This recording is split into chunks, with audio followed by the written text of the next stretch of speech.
Hello doctors to B. അടുത്ത കൊല്ലം ഡോക്ടറാവാൻ പോകുന്ന എല്ലാ കുട്ടികൾക്കും നമസ്കാരം. നിങ്ങൾ എല്ലാവരും ഡോക്ടേഴ്സ് ആവാൻ പോവാണ്. നിങ്ങൾ ഡോക്ടേഴ്സ് ആവാൻ ഏറ്റവും പ്രധാനപ്പെട്ട സബ്ജക്റ്റ് എന്ന് പറയുന്നത് കെമിസ്ട്രിയാണ്. നിങ്ങൾക്കറിയാം 720 മാർക്കിൽ 360 മാർക്ക് ബയോളജിയാണ്.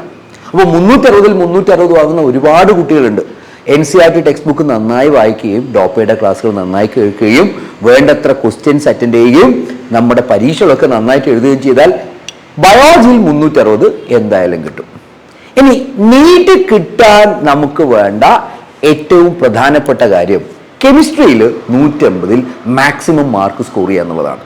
ബയോളജിയിൽ 360 മാർക്ക് കിട്ടുകയും കെമിസ്ട്രിയിൽ 170-ന് മുകളിൽ മാർക്കും കിട്ടിയാൽ 530 മാർക്ക് ബയോളജി കെമിസ്ട്രി സെഷനാവും. സാധാരണ കുട്ടികൾക്ക് ഫിസിക്സിലെ പ്രോബ്ലം ചെയ്യാൻ ചിലപ്പോൾ സമയക്കുറവുണ്ടാവാറുണ്ട്, ചിലപ്പോൾ കൺഫ്യൂഷൻസ് ഉണ്ടാവാറുണ്ട്. അത് ഫിസിക്സ് ടീച്ചേഴ്സ് പറയും. അപ്പോൾ ഞാൻ എപ്പോഴും കുട്ടികൾക്ക് പറയുന്ന ഒരു കാര്യം ഇതാണ്, നിങ്ങൾക്ക് MBBS കിട്ടണം എന്ന കാര്യം തീരുമാനിക്കുന്നത്, ബയോളജി 360 എന്തായാലും കിട്ടണം എന്ന് തീരുമാനിക്കുന്ന സബ്ജക്റ്റ് കെമിസ്ട്രിയാണ്. നിങ്ങളുടെ റാങ്ക് ഡിസൈഡർ, നിങ്ങളുടെ എത്ര വലിയ റാങ്കിലേക്ക് പോകുന്നു എന്നുള്ളത്, അല്ലെങ്കിൽ എത്ര ചെറിയ റാങ്കിലേക്ക് പോകുന്നു, അല്ലേ, റാങ്ക് കുഞ്ഞിലാവല്ലേ വേണ്ടത്, അത് ഫിസിക്സ് ആണ്. അപ്പോൾ എൻ്റെ പാർട്ട് നിങ്ങളെ ഉറപ്പായും ഡോക്ടേഴ്സ് ആക്കുക എന്നുള്ളതാണ്. ഉറപ്പായും ഡോക്ടേഴ്സ് ആക്കാൻ കെമിസ്ട്രിയിൽ 150 മാർക്ക് വാങ്ങുക എന്നുള്ളതാണ് ഏറ്റവും എളുപ്പമുള്ള കാര്യം. ഇനി കെമിസ്ട്രിയിൽ എങ്ങനെ 150 മാർക്ക് വാങ്ങാം എന്നുള്ളതാണ് വരുന്ന ദിവസങ്ങളിൽ നമ്മൾ ഡിസ്കസ് ചെയ്യാൻ പോകുന്നത്. എന്തായാലും നമുക്ക് മാർക്ക് കിട്ടുക എന്ന് പറയുന്നത് 4 സ്റ്റെപ്പിന്റെ അവസാനമാണ്. ആ 4 സ്റ്റെപ്പുകളെ നമ്മൾ സാധാരണ പറയാറ് UCRA എന്നാണ്.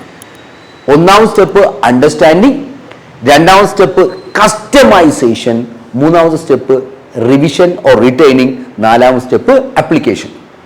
അപ്പോൾ ഈ ഒക്ടോബർ മാസത്തിൽ നമ്മൾ ആദ്യത്തെ 2 സ്റ്റെപ്പുകളെ പറ്റിയാണ് പ്രാധാന്യം കൊടുക്കേണ്ടത്. ആദ്യത്തെ 2 സ്റ്റെപ്പുകളെ പറ്റിയാണ് നമ്മൾ കൂടുതൽ ഊന്നൽ കൊടുക്കേണ്ടത്. അതിൽ 1ാമത്തെ അക്ഷരം U സ്റ്റാൻഡ്സ് ഫോർ അണ്ടർസ്റ്റാൻഡിങ്. നിങ്ങൾക്ക് പഠിക്കുന്ന കൺസെപ്റ്റുകൾ കൃത്യമായി മനസ്സിലായോ ഇല്ലയോ എന്ന് ചെക്ക് ചെയ്യണം. ഇതാണ് ആദ്യം വേണ്ടത്.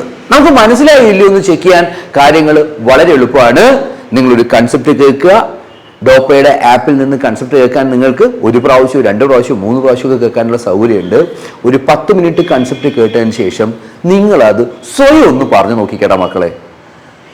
എന്താണ് ഞാൻ പഠിച്ചത് എന്ന് നിങ്ങളെ തന്നെ ഒന്ന് സ്വയം പറഞ്ഞ് ഉള്ളിൽ പറയാൻ ശ്രമിച്ചാൽ നിങ്ങൾക്ക് കൃത്യമായി മനസ്സിലാവും നിങ്ങൾക്ക് ആ കൺസെപ്റ്റ് മനസ്സിലായോ ഇല്ലയോ എന്നുള്ളത്.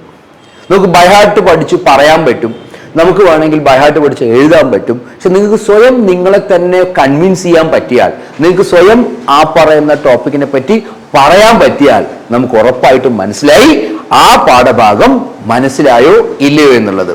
അപ്പോൾ UCRAയുടെ ഡിഫറെന്റ് സ്റ്റെപ്സുകളും അതിൽ ഫോളോ ചെയ്യേണ്ട സ്റ്റെപ്പുകളുമായി നമ്മൾ വരുന്ന ദിവസങ്ങളിൽ നേരെ കാണുന്നതായിരിക്കും. അതുവരെ me JD signing off. Thank you.